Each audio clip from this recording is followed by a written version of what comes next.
नमस्कार, बहुत स्वागत है आपका डेली 24 भारत में। मैं हूं आपके साथ अनीता शर्मा। शुरुआत करते उत्तर प्रदेश की बड़ी खबरों से। मैनपुरी से खबर है। मैनपुरी के चौहानपुर गांव में समाजवादी पार्टी के कार्यक्रम में पहुंचे शिवपाल सिंह यादव का कार्यकर्ताओं ने जोरदार स्वागत किया। इस दौरान उन्होंने क्षेत्रीय लोगों से मुलाकात करके संगठन और जन समस्याओं पर चर्चा की। शिवपाल यादव ने बीजेपी सरकार पर हमला बोलते हुए कहा कि जनता महंगाई, बिजली और पेट्रोल डीजल की कीमतों से परेशान है। उन्होंने दावा किया कि समाजवादी पार्टी के कार्यकर्ता एकजुट होकर 2027 के विधानसभा चुनाव में बीजेपी को सत्ता से बाहर करेंगे। उन्होंने विपक्ष के साथ अन्याय और राजनीतिक दबाव के आरोप भी लगाए और कार्यकर्ताओं से जनता के बीच रहकर उनकी समस्याओं के समाधान के लिए काम करने का आह्वान किया।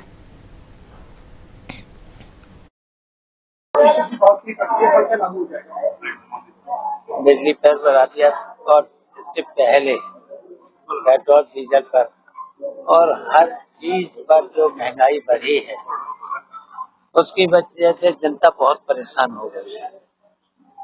अब एक ही विकल्प है जनता के सामने, इस भारतीय जनता पार्टी की सरकार को हटाना। तो हम लोग मिलकर के समाजवादी पार्टी के लोग जनता से मिलकर इस भारतीय जनता पार्टी को हटाना ही पड़ेगा। उत्तर प्रदेश के मुखिया योगी आदित्यनाथ कह रहे हैं कि अब कोई भी माफिया हिंदुओं को समझने से धमका नहीं सकता। लॉ एंड ऑर्डर की बात कर रहे हैं, जबकि लगातार आपराधिक घटनाएं देखने को मिल रही है। काउंटर भी हो रहे हैं, लेकिन फिर भी अपना देखिए तुष्टीकरण की नीति अपना रहे हैं। ये देखिए समाज में विभाजन कराना चाहते हैं और किया भी है इन्होंने, तो इसका अंजाम भारतीय जनता पार्टी को भुगतना पड़ेगा। पश्चिम बंगाल में जैसा कि देखा गया ममता बनर्जी। वहीं हरदोई के गोपामऊ विधानसभा सीट से बीजेपी विधायक श्याम प्रकाश का एक बयान चर्चाओं में आ गया है। एक सार्वजनिक कार्यक्रम में उन्होंने कहा कि चुनाव विकास नहीं बल्कि साम दाम दंड भेद जैसी तिगड़मों से जीता जाता है। विधायक ने मंच से कार्यकर्ताओं को संबोधित करते हुए कहा कि अगले चुनाव जीतना लक्ष्य होना चाहिए और इसके लिए हर संभव रणनीति अपनानी होगी। उन्होंने ये भी बयान दिया कि अब राजनीतिक गलियार, जिसके बाद से अब ये बयान जो है राजनीतिक गलियारों में चर्चा का विषय बन गया है। बयान के सामने आने के बाद से विपक्ष के बीजेपी पर हमला बोलने का मौका भी मिल गया है, जबकि इसको लेकर राजनीतिक प्रतिक्रियाओं का दौर जो है अब शुरू हो गया है। वहीं बलिया पुलिस लाइन सभागार में सेवानिवृत्त पुलिसकर्मियों के सम्मान में विदाई समारोह का आयोजन किया गया। इस अवसर पर उप निरीक्षक कमलेश कुमार पाठक, मुख्य आरक्षी चालक वीरेंद्र सिंह, मुख्य आरक्षी चालक प्रभु नारायण यादव और चतुर्थ श्रेणी कर्मचारी सुरेंद्र मिश्रा को सम्मानित किया गया। पुलिस अधीक्षक ने उपहार, स्मृति चिन्ह, प्रशस्ति पत्र भेंट करके उन्हें सुखमय और समृद्धि जीवन की कामना दी। समारोह में मौजूदा अधिकारियों ने भी उन्हें लंबे, निष्ठापूर्ण और समर्पित सेवाकाल की सराहना करते हुए भावभीनी विदाई दी। मैनपुरी में लोक माता अहिल्याबाई होलकर की 301वीं जयंती के अवसर पर पाल समाज की ओर से भव्य कार्यक्रम का विशाल शोभा यात्रा का आयोजन किया गया। कार्यक्रम में मुख्य अतिथि के रूप में कैबिनेट मंत्री आशीष पटेल शामिल हुए, जहां उन्होंने मैनपुरी के डिग्री कॉलेज का नाम लोक माता अहिल्याबाई होलकर के नाम पर रखे जाने की घोषणा की। मंत्री ने आयोजन समिति और पाल समाज को सफल योजनाओं के लिए बधाई भी दी और मैनपुरी की जनता का आभार व्यक्त किया। इस दौरान शहर में निकली भव्य शोभा यात्रा में सैकड़ों लोगों ने हिस्सा लेकर लोक माता अहिल्याबाई होलकर को श्रद्धांजलि अर्पित की।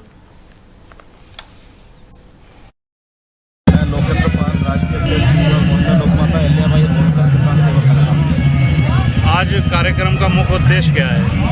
आज कार्यक्रम का मुख्य उद्देश्य ये है, जो भी समाज एवं विभिन्न समाजों के लोग हैं, हम जन्म जयंती इसलिए मनाते हैं क्योंकि जो महापुरुष हमारे रहे हैं उनके पद चिन्हों पर हमें चलने का मौका मिले और उनके बारे में हम जानें जो हमारे आदर्श हैं। मैनपुरी में आज माता अहिल्याबाई होलकर की जयंती निकाली गई, आप मुख्य अतिथि के रूप में पहुंचे, क्या कहेंगे? आज महारानी अहिल्याबाई होलकर की 301वीं जन्म जयंती है और इस अवसर पर मैं जयपाल सिंह बघेल, गौरव पाल और उनके सभी साथियों का आभार व्यक्त करता हूं कि उन्होंने मुझे इस महत्वपूर्ण कार्यक्रम में मुख्य अतिथि के रूप में यहाँ पर बुलाया है। महारानी अहिल्याबाई होलकर एक ऐसी शख्सियत थी जिनकी किसी से तुलना की ही नहीं जा सकती है। आज अवसर मुझे प्राप्त हुआ as a technical education minister, मैंने मैनपुरी इंजीनियरिंग कॉलेज का नाम बदल करके महारानी देवी अहिल्याबाई होलकर जी के नाम पर रखने का काम किया है। मैं जिस प्रकार से मुझे यहाँ के लोगों का प्रेम मिला है, मैं निश्चित तौर पे हृदय से धन्यवाद व्यक्त करता हूँ और पुनः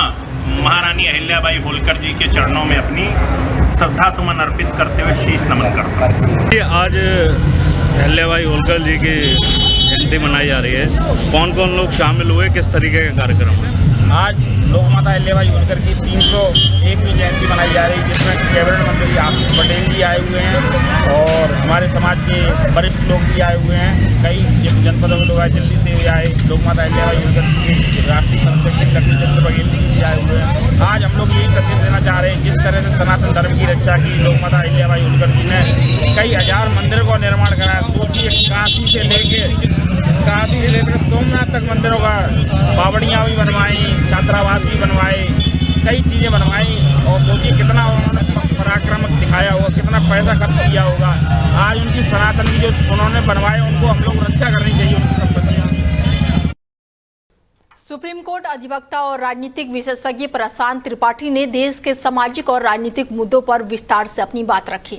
डेली 24 भारत के संवाददाता से बातचीत की और इस दौरान उन्होंने विभिन्न राष्ट्रीय विषयों, कानूनी पहलुओं और वर्तमान राजनीतिक परिस्थितियों पर अपने विचार साझा किए। इस खास चर्चा में कई महत्वपूर्ण सवालों के जवाब भी दिए, जिसे दर्शकों ने काफी रुचि के साथ देखा। मैं हूं विवेक पांडे और आप देख रहे हैं डेली 24 भारत। आज हमारे साथ बातचीत करने के लिए हमारे खास मेहमान हैं भारत सरकार के सुप्रीम कोर्ट अधिवक्ता प्रशांत त्रिपाठी जी। इनसे एक सवाल है जो कि ये लगातार नेशनल मीडिया में इन्होंने तमाम विषय पर चर्चा भी किया। राजनीतिक विशेषज्ञ के रूप में इनकी एक बहुत सारी बहस भी हुई, लोगों से बहुत सारी डिबेट भी इन्होंने किया। तो आज इनकी मुलाकात हुई है, इनसे हम कुछ सवाल करेंगे। लेकिन आपको मैं बता दूं कि ये प्रशांत त्रिपाठी जी भारत सरकार के सुप्रीम कोर्ट के अधिवक्ता हैं, जो कि इस सुबह धरातल पर सोशल मीडिया के जरिए और इलेक्ट्रॉनिक टीवी चैनल और प्रिंट मीडिया के लिए लगातार मीडिया के सुर्खियों में छाए। अचानक से सुप्रीम कोर्ट का अधिवक्ता धरातल पर उतर के गांव-गांव, गली-गली, गलियारों तक पहुंचता, लोगों की हाल जानता, लोगों के बारे में जानता। चलिए इसके पीछे का राज क्या है थोड़ा सा समझेंगे। स्वागत है सर डेली 24। बहुत बहुत धन्यवाद आपका पांडे जी।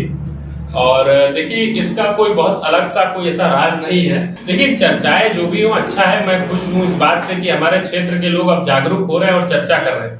सबसे बड़ी बात ये कि जिस क्षेत्र का व्यक्ति अगर चर्चा करता है, प्रधानमंत्री जी भी चाय पे चर्चा की बात करते हैं, तो वो चाय की चर्चा इसलिए रखी जाती है ताकि आपके क्षेत्र, आपके लोकल स्तर के लोग, उनकी समस्याएं सामने निकल के आए, लोगों तक अवगत हो, लोगों को जानकारी हो।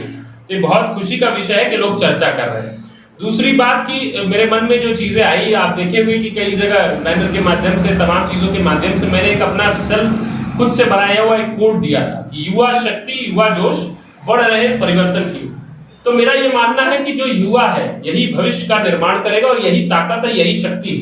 परिवर्तन लाएगा तो युवा लाएगा, कोई कार्य करेगा, क्षेत्र में बदलाव करेगा तो युवा लाएगा। तो इसी उत्साह और इसी एक संदेश के साथ मैं लोगों से जा रहा हूँ, मिल रहा हूँ, लोगों की समस्याओं। मेरा एक छोटा सा प्रयास है लोगों के घरों तक जाना, गांवों तक पहुंचना, बातचीत करना, वार्तालाप करना, इसमें सब समाहित है। मुझे लगता है कि अगर मेरे घर क्षेत्र की कोई सड़क नहीं बनी है और जब मैं उस पे से होकर निकलता हूँ तो मुझे तकलीफ होती है कि हाँ ठीक है, व्यवस्था इतनी सुदृढ़, इतनी बेहतर, उसके बावजूद भी उस गांव गरीब किसान की वो सड़क जिस पे दिन भर वो निकलता है, वो सड़क बनी नहीं। वो चर्चा का विषय, तो वो हमारा चर्चा का विषय। दूसरा सवाल आपसे कर लेते हैं कि हर गांव, गली, गलियारों तक आपके वीडियोस वायरल हो रहे हैं सोशल मीडिया पे, मैं भी देख रहा हूँ, मैंने भी देखा है।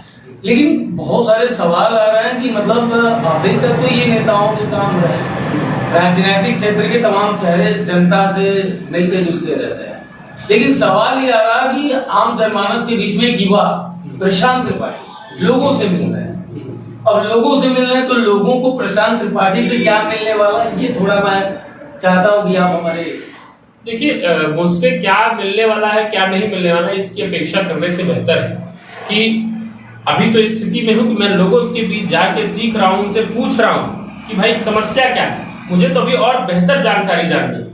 जनप्रतिनिधि हो जाना, कोई राजनीतिक क्षेत्र में जुड़ जाना सिर्फ एक ब्लॉक है कि भाई आप इस पद पे हैं, इस क्षेत्र पे हैं, मगर उसका दायित्व की जब आप निर्वहन करने की बात करते हैं तो मैं समझता हूं कि उस दायित्व से आपको वास्तविक तौर पे अनुभूति होगी कि वाकई में समस्या क्या है धरातल। तो अभी हम लोग इस पे काम कर रहे हैं कि धरातल की समस्या क्या है, वो गांव का व्यक्ति कहना क्या चाह रहा है, हमारे क्षेत्र का व्यक्ति, सहजनवाद क्षेत्र का व्यक्ति, उसकी मांग क्या है, उसकी सोच क्या है।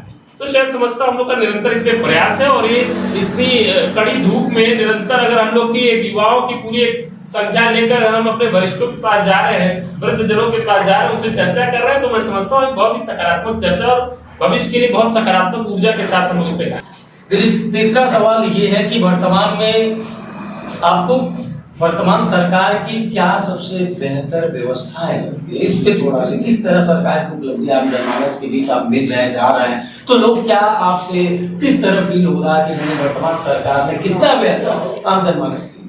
देखिए, अगर वर्तमान सरकार की आप बात करेंगे तो देखिए सबसे बेहतर, और मैं कहता हूँ सबसे बेहतर पूरे भारत में अगर आप निकाल के देखेंगे तो उत्तर प्रदेश में लॉ एंड ऑर्डर की जो स्थिति है बहुत बेहतर हुई है, बहुत बेहतर हुई है। मतलब कि आज गांव क्षेत्र का व्यक्ति अगर फोन करता है तो उसके लिए व्यवस्था उपलब्ध होती है, पुलिस प्रशासन का सहयोग सहायता मिलता है। इसमें तमाम जो ग्रामीण स्तर पे जो समस्याएं हैं, लोग जिससे पीड़ित थे, छोटे छोटे विवादों के चक्कर में आपराधिक गतिविधियां जो है उसमें थोड़ा सा गिरावट आया है। नेशनल क्राइम रिकॉर्ड ब्यूरो का डेटा निरंतर राष्ट्रीय स्तर पे बढ़ता है, बट ये क्षेत्रीय स्तर पे आप देखेंगे तो जरूर इसमें बहुत बड़े स्तर पे परिवर्तन आया है। तो इस मामले में हम कहेंगे कि उत्तर प्रदेश सरकार निरंतर कार्य कर रही है और लॉ एंड ऑर्डर की स्थिति बहुत बेहतर है, जिससे आम लोगों को इस पे लाभ होगा। बात करें ग्राउंड जीरो की, तो ग्राउंड जीरो तक आप जा भी रहे, पहुंच भी रहे हैं। सबसे प्रमुख समस्या अभी तक आपको क्या दिखी? देखिए, एक तो मूल समस्या जो सड़कों की है, सड़क बहुत दुरुस्त है, कुछ जगह ऐसे है, हो सकता है दो घरों के बीच में जो सड़क है उसमें आपसी विवाद के चक्कर में, देखिए इसमें बहुत ज्यादा मेजर तो रोड होता नहीं है, पर दो सड़क है कहीं की टूटी है तो बन नहीं पा रही। इसके पीछे भाई शहर की सारी सड़कें बनी हुई है, अब वो गली गांव का क्षेत्र वो स्पेसिफिक एरिया नहीं बना तो क्यों नहीं बना, तो उसमें कहीं ना कहीं दो घरों के बीच का एक विवाद भी सामने आ रहा है। तो वो एक सिविल डिस्प्यूट निकल के आ रहा है कि भाई दो लोगों के बीच के विवाद की वजह से सड़क नहीं बन पा रही। अभी चोरमा नाले वाला विषय हम लोग निरंतर उसको उठा रहे हैं, उससे समझ में आया कि वहां के हजारों की संख्या में किसान प्रभावित है, परेशान है।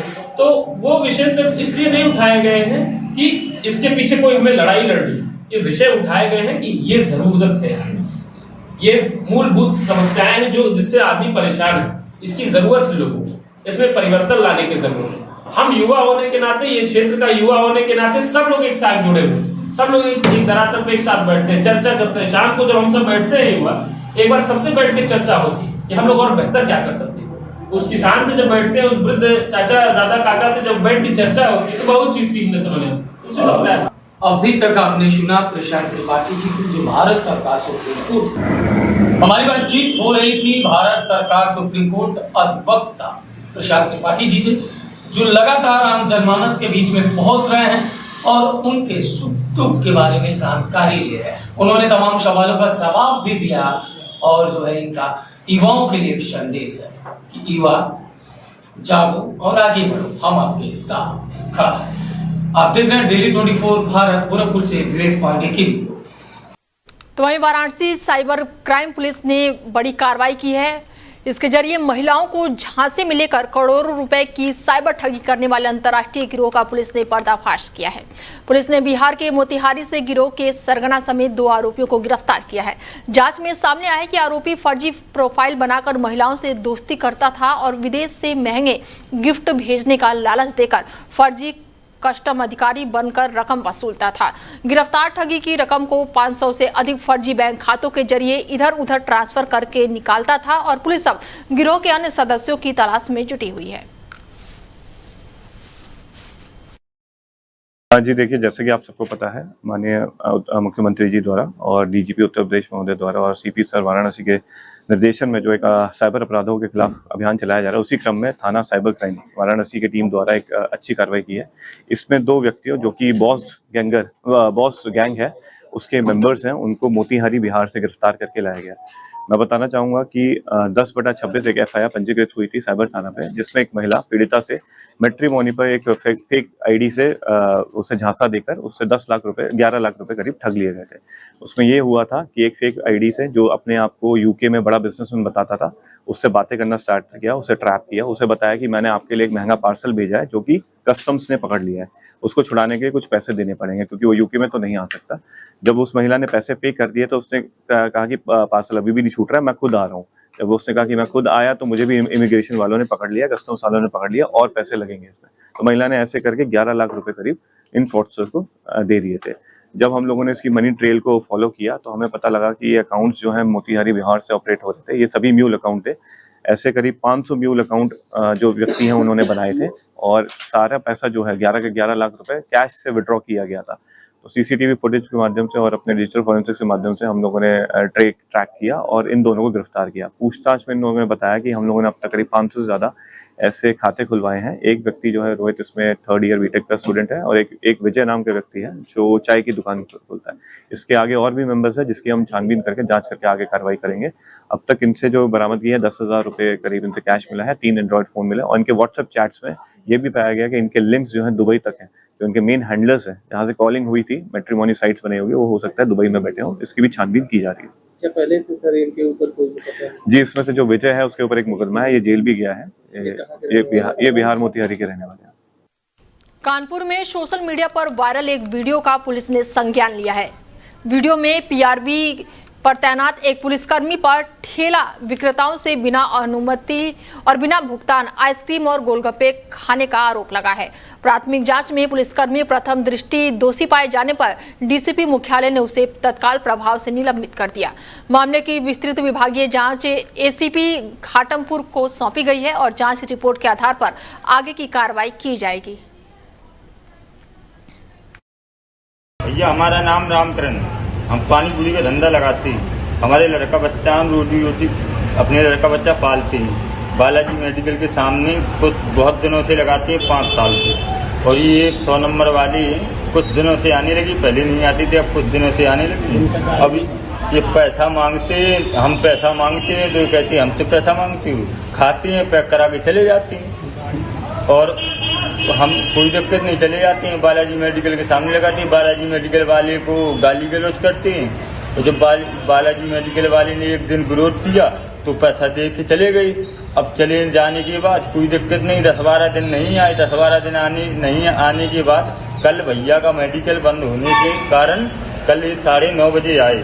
9:30 बजे आने के बाद ये हमको गाली गलौज करते और वो गाड़ी का नंबर हम बता भी देंगे। गाड़ी का नंबर 9303 है और ये मोट ड्राइवर है, वो भी वो ज़्यादा हमको गाली गलौज करता और कोई हमको बोलता नहीं है। खाता बताता चला जाता, आइसक्रीम भी खाता, वो भी चला जाता। वो विकलांग आदमी, वो भी कुछ नहीं बोलता है और भैया को गाली गलौज करता, बोले उसकी दुकान के सामने लगाते हो बालाजी मेडिकल वाला है तुम्हारा बाप है क्या? मैंने हमारा बाप हो कोई हो, हम तो भैया के अंडर से लगाते हैं। बोले यहाँ किसी की जमीन नहीं, जो दिन हम सोचे उसी दिन हटवा देंगे। भाई यही से आप भैया निगोरदान है और आपकी गलती हो, हमारी गलती हो, कोई माफ करना बस। सोशल मीडिया के माध्यम से एक प्रकरण संज्ञान में आया था जिसमें पीआरबी पर नियुक्त मुख्य आरक्षी सुरेश कुमार के द्वारा कुछ ठेला और ठेलिया से बिना भुगतान किए आइसक्रीम और गोलगप्पे का इस्तेमाल किया गया था। प्रथम दृष्टया दोषी पाए जाने पर मुख्य आरक्षी सुरेश कुमार को पुलिस उपायुक्त मुख्यालय महोदय के द्वारा निलंबित कर दिया गया है। अग्रिम जांच एसीपी। कानपुर के किदवाई नगर थाना क्षेत्र में प्रेमी से विवाद के बाद से एक महिला ने कथित तौर पर एक गोदाम में पहुंचकर ज्वलनशील पदार्थ डालकर खुद को आग लगा दी। महिला को बचाने की कोशिश में कुछ अन्य लोग भी झुलस गए। सभी घायलों को जिला अस्पताल में भर्ती कराया गया, जहां महिला की हालत गंभीर बनी हुई है। घटना के बाद से इलाके में अफरा तफरी का माहौल रहा, जबकि पुलिस पूरे मामले की जाँच में जुटी हुई है।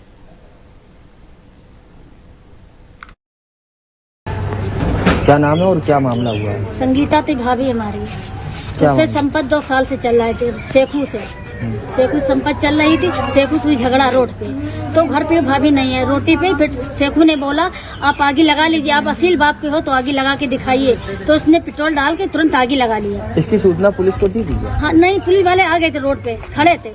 पुलिस वाले देखीन, उसमें कुछ नहीं बोली, सीधे हम लोग अस्पताल लेके भागे। अस्पताल में बोल दिया इसकी बहुत हालत जल गई, तो उसमें भर्ती है अस्पताल में। कितनों दिनों से चल रहा था ये? कम से कम 2 साल 3 साल से संपत्ति चल रहा है उससे। इसकी सूचना इससे पहले भी पुलिस को दी थी? नहीं ऐसे लोगों को होती तो आपस में तो सही हो जाता। कल बहुत हो गई झगड़ा ज्यादा आपस में। सेकू बोला असील बाप के तो आगे लगा के दिखाओ, उसने आगे लगा लिया। सेकू कौन है? सेकू उससे जिससे बात करती है, दिलवारी वाला, उसके माँ बाप सेकू सब लोग भाई हैं, सब लोग हैं। वो कह रहा रुपया हम न लगे, तुम लगे कोई दूसरा लगाएगा। डंडा निकाल के खूब मारे से आगे। उसने बोला अगर रुपया नहीं लगाओ, अगर आगे नहीं असील बाप तो आगे लगा लो। उसने तुरंत डाल के आगे लगा लिया। चित्रकूट के पहाड़ी थाना क्षेत्र में गैंगरेप पीड़िता की आत्महत्या के मामले में पुलिस विभाग ने बड़ी कार्रवाई की है। जांच में लापरवाही और शिकायतों के निस्तारण में गंभीर चूक पाए जाने पर तत्काल थानाध्यक्ष प्रवीण सिंह और उप निरीक्षक राजेश यादव को निलंबित कर दिया गया है। आरोप है कि होली के दिन किशोरी के साथ सामूहिक दुष्कर्म हुआ था, जिसके बाद से परिजनों ने कई बार शिकायत की, लेकिन प्रभावित कार्रवाई नहीं हुई। लगातार दबाव और मानसिक तनाव के बीच किशोरी ने 14 अप्रैल को अपने घर में फांसी लगाकर जान दे दी। मामले की जांच में पुलिस की कार्यप्रणाली पर सवाल उठने के बाद से डीआईजी के निर्देश पर यह बड़ी कार्रवाई की गई।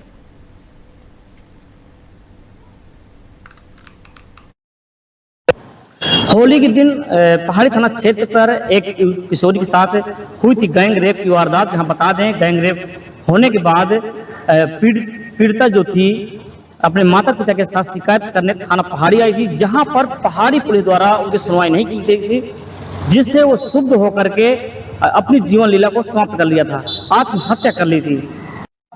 वहीं जांच के बाद मामले में जब थाना प्रभारी प्रवीण सिंह थाना प्रभारी थे, उस समय उन्हें लाइन हाजिर कर दिया गया था। इसके बाद जांच बिठा दी गई थी, जहां आपको बता दें मामले में तत्कालीन थाना अध्यक्ष प्रवीण सिंह सहित 2 दरोगा हुए निलंबित। आईजी बांदा राजेश यस के आदेश पर तत्कालीन थाना अध्यक्ष प्रवीण सिंह और उप निरीक्षक राजेश यादव हुए निलंबित। जांच में दोषी पाए जाने पर लापरवाही बरतने पर थाना अध्यक्ष और उप निरीक्षक पर हुई कार्रवाई। डीआईजी बांदा ने एडिशनल एसपी बांदा से कराई थी जांच के दौरान तत्कालीन थाना अध्यक्ष को मामले में किया था लाइन हाजिर। बीते 14 अप्रैल को गैंग रेप के आरोपियों के टार्चर के बाद किशोरी ने फांसी लगाकर आत्महत्या की थी।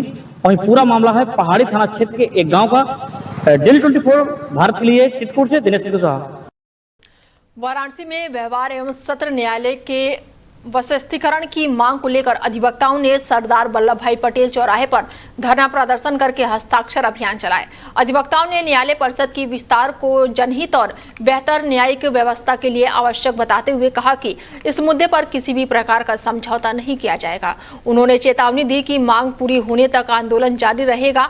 कार्यक्रम में बनारस बार एसोसिएशन के पदाधिकारी सहित सैकड़ों अधिवक्ताओं ने भाग लेकर न्यायालय वस्तीकरण के समर्थन में अपनी आवाज बुलंद की।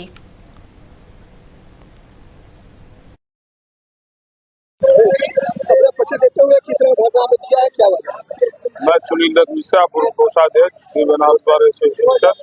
ये धरना हम लोग विगत 2 महीने से दे रहे हैं और बनारस के अनेक चौराहों में लगातार निरंतर दे रहे हैं कचहरी के विस्तारीकरण।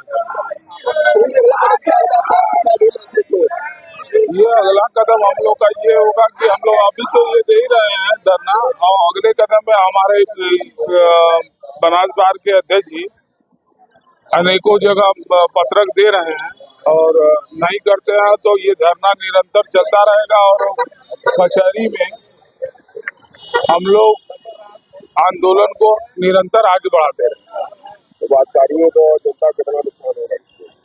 वादकारी और जनता को इसमें बहुत बड़ा नुकसान है।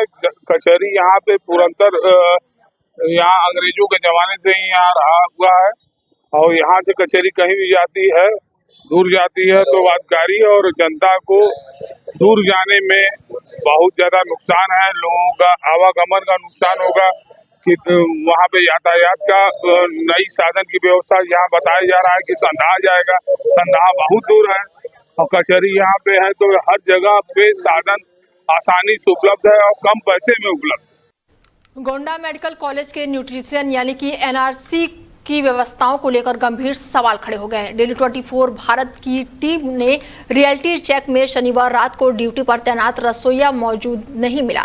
परिजनों ने आरोप लगाया कि बच्चों को समय पर दूध और भोजन नहीं मिल रहा है और पोषण केंद्रों की व्यवस्था बेहद ही खराब है।